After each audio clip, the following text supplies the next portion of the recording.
ఇది కేవలం సమాచారంగా మాత్రమే భావించండి. వైద్య నిపుణులను సంప్రదించండి. ఎప్పుడైనా ఎక్కడైనా మీ చేతిలోనే వార్తా ప్రపంచం. మీ మొబైల్లో, మీ కంప్యూటర్లో, మీ టీవీలో సాక్షి టీవీ డిజిటల్ ప్రసారాల కోసం లాగిన్ అవ్వండి. www.youtube.com/సాక్షి TV. Subscribe Sakshi TV YouTube channel. Uric acid పెరిగినప్పుడు పలు రకాల ఆహారాలను మానేయాల్సి ఉంటుంది. యూరిక్ యాసిడ్ నియంత్రణకు ఆహారపు అలవాట్లలో మార్పులు చాలా ముఖ్యం. ప్యూరిన్ అధికంగా ఉండే ఆహారాలను తగ్గించాలి లేదా పూర్తిగా మానేయాలని వైద్య నిపుణులు వెల్లడిస్తున్నారు. బీఫ్, పంది మాంసం, మటన్ వంటి ఎర్ర మాంసాలు, అలాగే కాలేయం, కిడ్నీ, మెదడు వంటి అవయవ మాంసాలలో ప్యూరిన్ అధికంగా ఉంటుంది. ఇవి యూరిక్ యాసిడ్ స్థాయిలను గణనీయంగా పెంచుతాయి కాబట్టి వీటిని దూరం పెట్టాలి.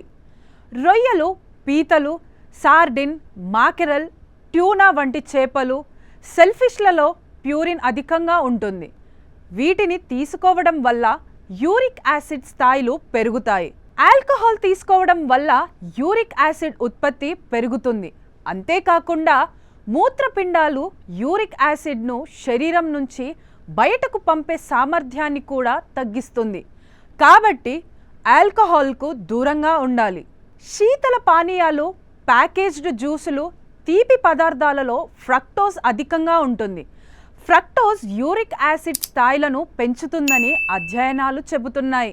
ప్రాసెస్ చేసిన ఆహారాలు, ఫాస్ట్ ఫుడ్, వేయించిన పదార్థాలు ఊబకాయానికి, శరీరంలో వాపునకు కారణమవుతాయి.